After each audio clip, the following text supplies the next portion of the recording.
Welcome to the Designated Drinker Show, the podcast that's raising the bar on craft cocktails. I am your host, Louise Sullison. With me, as always, is my very, very talented friend who has many sides to her personality, the mixtress DC Gina. Hey, Louise. I like to call it multifaceted, much like a diamond. Oh, I like it. I like it. Sparkle. I know. I like to sparkle. Probably more like a cubic zirconia, but whatever. We're good. Still sparkles. In the right light, you'd never know. You'd never know. Anyway. So, Gina, speaking of multiple personalities, do you remember the made-for-TV movie Sybil that featured Sally Fields and Joanne Woodward? I mean, I know the movie. I probably know Multiplicity with Michael Keaton a little bit better just because I thought it was funny. I don't know. Well, Sybil, the movie, was based on a book that was the same name, which was based on the life of Cheryl Artle Mason, who was being treated for dissociative identity disorder. And according to the book, Sybil had over 16 alters, which included, but was not limited to, Victoria, a sophisticated young French girl, Marcia Lynn, who was an extremely emotional writer and painter, Vanessa Gale, who was a fun-loving musician, Mike the carpenter, and Sid the handyman, Ruthie the baby, and who could forget Vivacious Marjorie? But in the end, it was Blondie who emerged and was finally able to integrate all the alters into a full, whole individual, or at least as the story goes. You have to admit, though, if you think about it, if you had, like, having that many alters, that many talents, would it be all bad? Think how much you could get done. I'd argue that Hollywood probably has plenty of people with multiple personality disorders. And is it a disorder? It's only if you can't function, it is, right? Though I guess that's... True. Very true. Very true. I don't know, Louise. I only have a psych degree. I don't really think I paid attention too much in those classes. I was really worried about my bagel career, and obviously that worked out. So we're moving on. It did, obviously. So all this talk about having many talents in various aspects of life brings me to today's designated drinker. I can't wait for her to help explain the mess that I've just spewed. So please welcome the jack of many trades, the tour guide extraordinaire, and the founder of Off the Mall Tours, Katie Kirkpatrick. Welcome to the show. Hi, ladies. I am so happy to be here. Thank you for having me. Well, you're the tour guide, so we're just going to sit back and let you guide the rest of this shit out. How about that? Oh my God. The pressure. You'll do great. The shot I'll have to take before we get started. So why don't we do that? Why don't we just have a little bit of sip? We could take off the edge, just like, as ladies do in the afternoon. Gina, you got your little sip ready to go? I do. We're going to do a little sip of Bullet. Oh, yeah. Neat, of course. Cheers, ladies. Cheers. Oh, yeah, that's going to help. Yeah. Warm the belly, numb the senses. That's right. Calm the nerves. There you go. So, Katie, tell us about what started this Off the Wall tour company. What's behind all that? Yeah, so it's Off the Mall, as in the mall. Sorry. No, that's okay. Yes. It is intended to be a play on the phrase off the wall, right? Meaning a little bit off the beaten path, a little bit nutty, a little bit different, And so I'll tell you just maybe a little bit about my tour guide journey. I've been guiding for a few years. I started with a company by the name of Nightly Spirits, and I joined this company. It's a ghost tour pub crawl company, and they have locations all over the country, but they did get their start in Washington, D.C. And I worked both their locations, Washington downtown, which is close to the White House, and then our Old Town Alexandria location. And it was fun.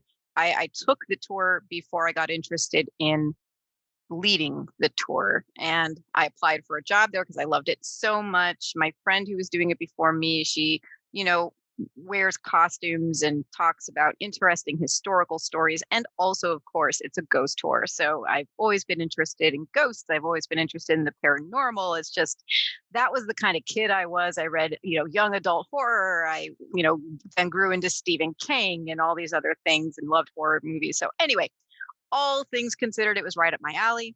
I applied for a job. They ended up hiring me. And I just fell in love with guiding. I love meeting different people. I love telling the stories. Both areas are very fun to walk around. You get to know also, of course, the people who run the bars and restaurants. And it's a fun connection of both locals and folks visiting DC or Alexandria for the first time. And it got me thinking, I would love to just do this, and I do have a day job, but have been interested. I've always been interested in cultivating other interests. I've always had a lot of hobbies. People who, as you said, I have a lot of different personas. I don't know if I'd call them personalities. Okay, so I took some creative liberties. Forgive me. Yeah, that's fine. Oh, no problem. No problem. I mean, they're different. They're different characters, certainly. And always been interested in that. Costumes have always been a big part of my life in various respects. So anyway, it's just a wonderful combination of things. So I decided that, having now lived in DC for 18 years and getting to know quite a bit about its history, and being originally someone who, my academic background is in history and languages, I just thought, this could be something really fun to do. But then, of course, I thought to myself, well, there's a lot of tour guides in the city.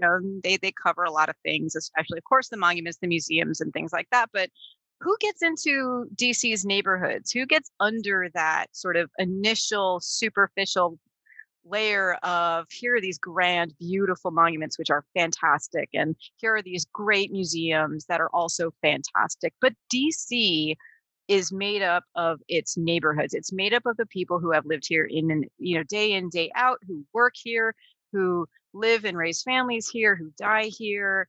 And it's got a fantastic history. And so I was like, well, let's dig deeper into that. Let's get into the neighborhoods. Let's get into topics maybe that people wouldn't initially associate with DC. And so that was sort of the thought behind Off the Mall tours, was to get people off of the mall and into other parts of the city, and even locals. Most of my clientele have been locals who have lived in maybe one neighborhood most of the time, and they just never really thought to really explore another neighborhood, or they hear about one of my topics and like, wow, I didn't know that was something that happened in DC. I want to learn more about that.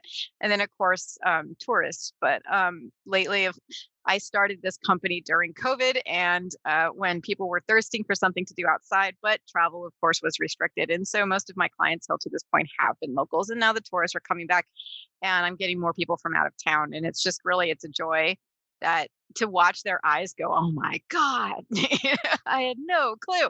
So it's a lot of fun. I love doing it. I love talking about the history of this city. And so that's kind of how I got started. And one of the other things naturally is that I do dress in period costumes for each tour, because that's just me being me and really loving to do that. So that's fun. That's so much fun. It's interesting, but I think the real key point to this is that you kind of skated over. I mean, you work at the State Department.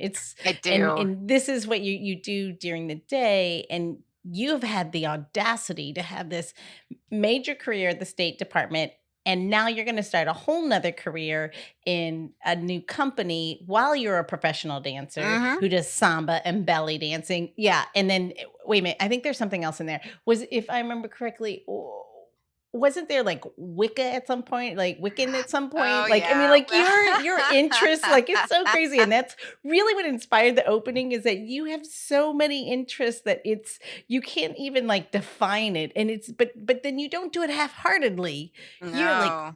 You became a professional dancer. Like Yeah. and you speak how many languages? And you went off into the world and taught language, English in different parts of the world. It's crazy to think that and I think what's inspiring about it is that you show the rest of us that you don't have to settle, and there's no reason wwhy you can't do it. The only reason you can't do something is because you decided you can't. Right. Absolutely. And I wasn't sure how far back you wanted me to go, but you brought up the dancing, so I'll talk about the dancing. I mean, so I'm not So yes, I do work for the State Department. That was actually my very first real career job. And then that was the original reason I moved to DC. And it's been a fantastic experience, and I've worked with some incredible people, but I came there with a very kind of narrow idea of what I wanted to do there. And for various reasons that I just won't go into detail about, my career never quite made it in that direction. But I did have a steady job that, paid my bills and was still enough. And however, because my day job was just, I needed a creative outlet. I've always needed a creative outlet. I've always needed something else to do that sort of gave me that spark, gave me that real passionate interest that, got me excited. So I've always had multiple passions, and dancing was one of the earliest. And I got into that when I was studying abroad during my grad program, and I met this Brazilian woman. And I've always loved salsa, merengue, and bachata. I started out with swing. I've done, I was actually born in Hawaii, and the first dance I learned was hula. And yeah, I mean, it's just dancing. My mother, actually, I can attribute a lot of this to her. She was contemporary, modern, and jazz dancer when she was in college, and she's now, retired PE teacher, but she always incorporated dance into her lesson plans. And so I always watched my mom dancing. I watched people on TV dancing. I was a huge fan of Janet Jackson and Madonna and like all of these dancers. I probably just dated myself, but whatever. And so I got into swing and then later salsa and Latin dances, whereas my mom did more like jazz and contemporary modern. I was like, world dances. That's what I want to learn. I want to learn things that are from other countries. And so I met a Brazilian when I was studying abroad. She showed me how to do samba. I did not get it at all. It was a mystery, but I love the music. So I came back to DC to finish my graduate program and found a club downtown that had a weekly samba night, and they had a live dancer, and she was fabulous. And so from there on, I was like, well, I don't know what's happening, but I need to learn this anyway. So I started taking classes, and then, within a year or so, I joined her performance troupe, and then started doing that professionally, eventually started teaching, founded one of DC's first samba schools along with some of my cohorts named Vava United School of Samba, which of course is still running. And then I also became a belly dancer. I had a neighbor who was into belly dancing. And so she and I were talking about that. And I started going to this pirate bar that was founded back in 2007 when Pirates of the Caribbean were really a thing. And so started dancing there. That was where I got cut my teeth as a belly dancer, was at a pirate bar. Was that in Silver Spring? It was in Silver Spring. So there was a place. Yes, I know all my bar history. The Pirates Tavern, and I'm telling you, so this place was a nerd haven. That was on Bar Rescue. It absolutely was a terrible experience. I was also on Bar Rescue. I'm in the first 5 seconds. You can see me spinning around and stuff. Oh my God. I don't want to call out people, but let's just say it was not fun. Like some of the people on this show. You just made my day, Katie. You just made my day. I wish people who are listening to this podcast could see Sheena's face right now, because she's literally doing a victory dance. Because I'm staring at you going, I've seen you before, and it's not at Buffalo and Bergen. Yeah, I'm on it. I'm on it very briefly, but it was an experience. But that place was special. It was something special. It was a home for nerds who like to dress up. A lot of Venn diagram with the Renaissance Festival folks, almost like direct on top of each other. But it was a haven for a lot of folks, and it's where I got started as a belly dancer, and I loved it. I absolutely loved it. And the owner, she was married to a Brazilian, so it actually married well with my samba life. She would invite us to come dance occasionally. They would have Brazil night and stuff. So dancing was a huge, huge, huge part of my life. And never enough to make it a second career, but it was certainly a very strong hobby. Like, made money off of it, but it mostly went back into costumes and makeup, stuff like that. So it was a self-funding, those costumes aren't cheap. They're like $700 to $1,000. But it also took me places. I did workshops in Egypt. So I'm just going to say, I've seen samba. That's a lot of money for not a lot of I material. know. Oh, it's all about the headdresses. It's all about the headdresses and the beadwork and the rhinestones. I mean, it's a lot of work to make those for so little material. And but I got to travel to Egypt. I got to travel to Turkey and Brazil a couple times for dancing. I actually I've been in parades in 3 different countries. And so that was an incredible experience. And dancing is still a big part of my life. I teach samba now, and still, performing has gone down a lot, mostly just because, of course, COVID. But the samba school's getting geared up again, and I'm not as involved as I used to be, but I plan to be. And yeah, it's so that was an incredible journey. And so then tour guiding just sort of came up in the last few years. And you know in your gut when there's something you find that's worth investing time in, and that you can really do something with. And so that's what tour guiding became for me. And I hope to, of course, I'm still dancing too. So, I pick up hobbies. I rarely put them down until I just have like extended myself too thin. You just pass out on the ground because you have no sleep. Yeah. Yeah. Yeah. Maybe you could do a dancing tour guide. Like you could dance your way through the tour. Like you could, I don't know, not a good idea. Oh God. I think that would be too distracting. But it's hard to tell a story while you're dancing. You prefer to just do that with your body instead of your words, which is actually a big part of Brazilian dance. It's telling a story. There's a lot of folkloric parts of Brazilian dance that is not in the bikini. There's a lot of other aspects of it, and so we do try to represent those aspects as well in the samba school. So So cool. yeah. So I love it. So tell us about what kind of tours you're offering. My very first tour for my company was actually, again, I've got to give some credit to the ghost tour company and my original mentor Renee. She was the one who first shared with me the story of Murder Bay, which is what Federal Triangle is now. It used to be basically from 15th to 7th Street and Pennsylvania to what is now Constitution, but at the time was at any iteration first the Washington City Canal or B Street after it was covered over. But Murder Bay really developed sort of in the earlier part of the 19th century and persisted all the way until the earlier part of the 20th century as this sort of slum that was divided by alleyways and dirt streets. And it was a collection of a jumble of gambling houses, brothels, bars, considered to be a ne'er-do-well, mecca for the city, but also probably a lot of fun.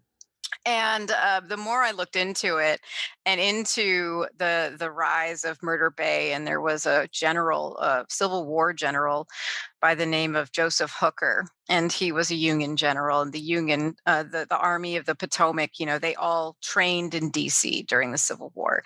The city itself never saw a battle, but it did see a lot of presence of soldiers, because that's where so many Union Army personnel trained. And so, of course, along with soldiers, you get a lot of what they would call camp followers, prostitutes, women of the night, Jezebels. Jezebels. I love that word.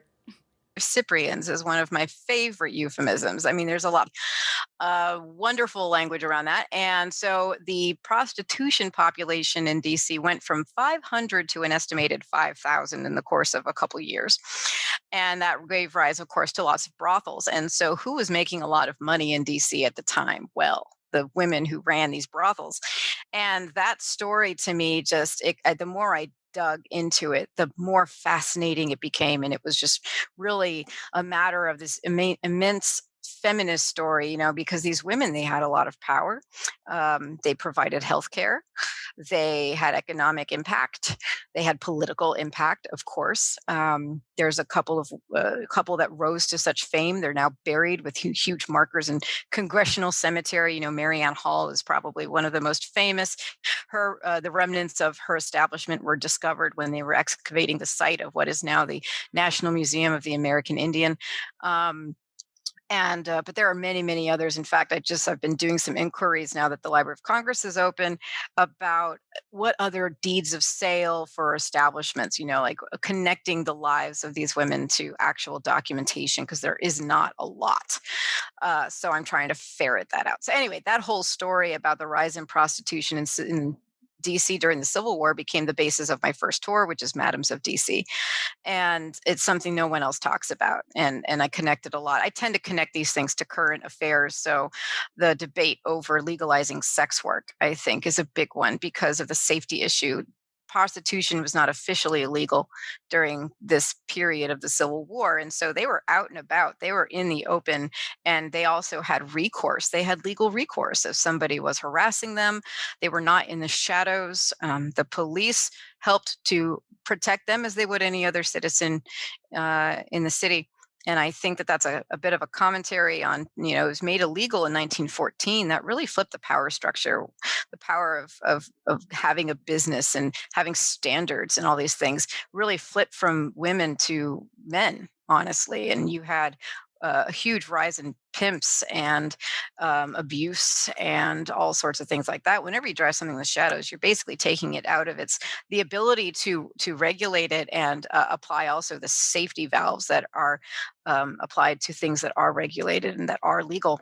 And so that's kind of the story there. And then from there, I developed other ones that were stories focused mostly on women and also people of color in the city, because I do think that those are the underrepresented stories in DC that deserve to be told. We hear mostly about the founding fathers. We hear about, the men who were responsible for establishing DC as a city and our means of government and the arts and all these other things. And I'm just like, well, what about the other people?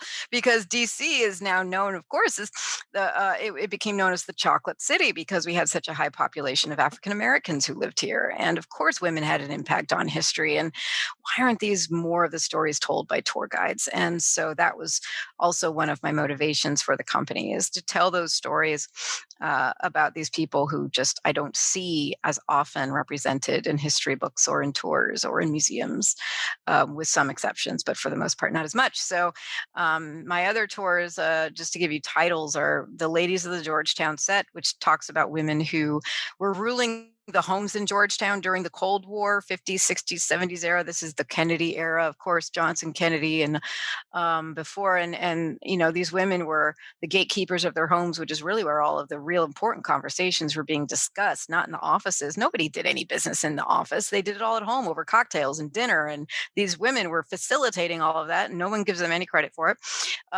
There's the Harlem Renaissance on U Street, which I might be changing that name to be more, broad, because New Yorkers hate it that I say the Harlem Renaissance in DC. They're like, you don't, that's DC isn't New York. I'm like, I know it's not New York. That's why I call it the Harlem Renaissance in DC. And then DC people are like, you don't need to reference New York to give it credit.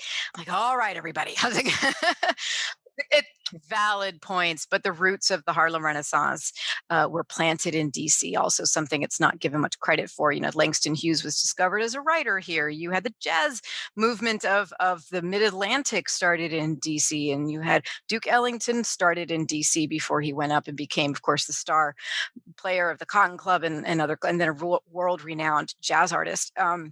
And then the historic Alleyways was the fourth one I developed, and that was about the alleyway system in the city, which is an integral part of the city plan that became these enclaves because there were wide enough, large enough to actually house small domains. So people started building clapboard dwellings on them, even some that were brick, and people started moving into them because they were cheap rent. And eventually you had when the Great Migration happened and you had a lot of enslaved people freeing the South, DC was the first city that they hit that in 1850 had made slavery illegal. So even before the Civil War, they fled the South to come up to DC as a gateway, and sometimes they stayed, and the alleyways were the only place that they could find community. And so the alleyways developed these great communities, these enclaves that were somewhat out of the public eye, where they could afford to live. They weren't great, though. It was always a point of contention. Yeah, no running water, no electricity, but they were relatively safe. And so there was always tension between city officials and the alleyway people, because they looked at them as like, oh, these hidden places where crime can happen. And it was like, no, that's not really how it was. And there's some wonderful studies that are out there that sort of, you know, um, upset that idea. These were not crime-ridden, crime-infested, hidden places. It's like, no, this is where people lived and managed to thrive. Some of them came out of it and went on to other, to higher economic standing. But it's not the first time things have been demonized and made dark in order to Right. try to rid an area of a person, of people. Exactly. I mean, I think we still hear it today, unfortunately. Yeah. Poverty is demonized. Like, it's always, this is their fault. Yes. This is why aren't they moving on? And of course, it's more complicated than that. These people were 93% African American by the 1880s, whereas prior they had been much more 1880s, where prior they had been much more mixed in ethnicity. But by 1880s or so, 1883, I think the census determined they were 93% African American. And even though after, by then you had the Civil War had ended, Emancipation Proclamation didn't change racial attitudes overnight. And so it was hard to move out of them. So it's a complicated story. And that's the thing. DC is a complicated city. It's a complicated city. You can't make it all about the heroes of the US. There are lots of other stories to be told. And that's what I focus on. That's what I like to do. That's wonderful. That's so amazing. I literally love that you're telling the story of Murder Bay, because it had some of them. No, it's got some of the most prominent history of like Irish taverns and the end of the canal, and where like all the liquor came in, and then through Prohibition. I lived in Capitol Hill, so like I feel like when you're saying these tours, I'm like, I know so many people that live in Alleys and like own homes there now, and so cool. Like, I love that you're bringing this to light, because I lived in Capitol Hill for 18 years. So when you live someplace that long in the city, you get to really know, some of the elders, and they tell you the stories of all the bars and all the brothels, and how A Street right behind the Capitol in Northeast was like back to back brothel after brothel. It's a very small street, and Ackerd Street and all these different streets. And it's like, it's kind of amazing. And I think that, like, as you're saying, that sex workers I believe that they should be legal. I should believe, it should be to keep people safe. But on that note, I need a cocktail. Let's do it. I need a cocktail. And now I'm second guessing the name of my cocktail, because I'm thinking, should I not give tribute to NYC on this one? All right. So we're making a drink called Erin's NYC, and Erin happens to be a friend of mine, and she loves a good Manhattan, and so do I. And this is just a recipe that we both share and enjoy and love together. And this is just really fun. And what we're going to use is bullet rye for 2 ounces. And then we're going to add Carpano Antica for 1 ounce. And I spelled it incorrectly on the sheet, Louise. So we'll make sure that we don't make the guest think that I can't spell. Don't worry. I always double check you on that one. I always got your back on that, Gina.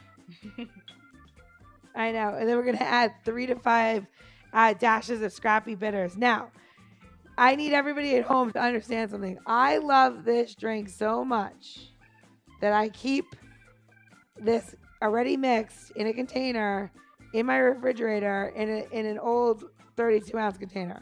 So when people come over, I just take this and pour it in, and that's our house drink. And my friend Erin is a doll, and her husband Jake makes it all the time. And if Jake or Erin ever listen to this episode, I do miss you both very much. All right, so in your let's talk about Scrappy Bitters. Scrappy Bitters is really wonderful. If you can't find Scrappy Bitters, you can use your favorite bitters. You can make the drink your own. A Manhattan is a suggestion of the proportions, but it's a bigger story to be told of what you find and you put together and you like. So if you happen to be a fan of Dolan Vermouth, or you find a really great vermouth in your travels when the world opens back up, and you find yourself in France and you pick yourself up a bottle, bring it home and try it, because you just might like it. So Again, 2 ounces, 1 ounce Carpana, 3 to 5 dashes Scrappy Bitters. Now we're going to add our ice. And I'm going to tell everybody this. A Manhattan is only good as your stirring technique, okay? So what we're going to do is you're going to fill it 3/4 of the way in a stirring glass or a pint glass or a vase or any vessel that you can. I'm going to assume you want to take the flowers out of the vase first, though. Right, Gina? You're going to put it in there. We're going to stir this 30 to 45 rotations. And if you... I have no idea if I'm doing this right, by the way. Let me say. You're doing. I can't show you. So I got 1 shot glass worth of the whiskey. You need 2 shot glasses worth of whiskey. 2 shot glasses of whiskey. Okay, good. That's good. Then 1 shot glass of the Carpana Antica. Okay. And then you need 3 to 5 dashes, depending if you're a bitters girl or not. I do like bitters. Okay, so you want to probably hit 5. And we're stirring still, and I'm at 30. And I'm going to go a little bit more because it's a little warm today. So 40. 1, 2, 3, 4, 5. Stirring is as important as what you put in the glass. So we're making Manhattans, right? So, you're going to use an up glass and you're going to chill it prior. So I have a little chilled glass. Very nice. Thank you, Louise. Here's what you never do. You never take a beautifully chilled chilled drink and then pour it into a warm glass. You've just defeated all the purpose. So we're going to take this and we're going to pour this into our glass. Get a nice red color. And we're going to use Luxardo Cherries. If you don't have Luxardo Cherries, there are plenty of cherries, maraschino cherries, all kinds of cherries out there. The reason why I like Luxardo Cherries, it's just a little bit thicker. And I am going to take that little bit of juice. And my cherries were in the refrigerator. And I just drop it in for just a little touch sweeter. And only because I like to guzzle my Manhattans instead of, sipping them ever so politely at a bar. So, with that being said, to Katie, and I love your tours. Thank you. Of course, I'm using completely the wrong glass. You're just going to have to forgive me. I don't have any martini glasses in my apartment. Okay. 100%. Let's talk about that. If you're, a martini or Manhattan, I should say, a Manhattan is, you could serve it on the rocks. You can serve it neat in a glass. All you need to do is get into a vessel that gets it to your lips. And that's the most important part. Got it. That is the most important part. No leaky vessels. They must be reliable and solid. We must quote her, no leaky vessels. No leaky vessels. Pirates would agree with me. Maybe we'll change the drink name to that. That's funny. Or I might use that later on and I'll reference you and I'll be like, I love the name of that. No leaky vessels sounds like a really great drink. And out of context, it just leads you to so many places. Right. I know. I kind of love it. I kind of love it's that. It's like the Sybil of comments, quotes. Means so many things. This is wonderful. I feel like that I'm going to have to take an off the mall tour with like a hip flask and like really get into it. I even tell people, if you want to wear your own costume on my tour, feel free. Feel free. I'm totally down for that. Because history, even if subject matter might be serious, it doesn't mean that you can't have a little fun. And wouldn't this drink be amazing on those? I mean, let's talk about the drink for a second. One thing about the vermouth, I am still learning because, everyone knows I'm the novice on the show. I really like this vermouth an awful lot, Gina. So thank you for introducing me to this. It's nice and round. I don't know how else to say it. It's just like, I like the Oh, yeah. Carpana is amazing. It's amazing. Oh, it's just how I like it. It's full bodied. Hold on, it's full bodied, much like myself. So there you go. But no, I love this drink. It's really nice. Thank you. Of course. Yeah, this is wonderful. And this is the first time I've actually made this cocktail at home. And so now I know how. And I've got all of the fixings to do it. That's awesome. We have to get your tour. You have to do a walking tour when you're in Capitol Hill and make one of the stops we'll make Ricky's for everybody so they can have like a traditional Washington drink. Absolutely. Well, it's funny you say that because I recently was asked to interview an author in DC who just released her book. Her name is Joanne Hill, and she she's been living in DC a little longer than I have, and she just wrote this book called Secrets of Washington, DC. And it's a series. And so she did the DC installment, and she covers all these great, interesting little tidbits about things you would not. Some of it's historic, some of it is more cultural, local color, things like that. And we're now designing tours because we had such a wonderful interview for her book release. And so we're designing tours now. And one of them is around Capitol Hill. So keep a lookout for that. Love it. And we're, always up for suggestions on places to stop on the way. I am always a big fan of including local restaurants, local bars on the routes. I'm on 3rd and Mass Northeast. I want to bring people to them. So I always have a stop on each of my tours about halfway or sometimes at the end. So people can use the bathroom or they can just get refreshment or what have you. Sometimes just fun. It helps loosen people up. We can chat a little bit. And so that's been a fun aspect too, is trying to get those local businesses involved because again, this is like DC, right? I want people to get the local flavor. I want them to get to know local people, local business owners. Fun. And I'm a woman-owned business, so we can do that. Absolutely. Cheers to that. Cheers to that. So when you need to make this cocktail, when she needs to go back and make this cocktail again, Gina, where is she going to go? You're going to go to designateddrinker.show for the tips and the tricks and the how-tos. And you know what? Maybe we'll throw in how to make this frozen for the summer. Ooh. Add a little bit more water, throw it in a blender. Who knows?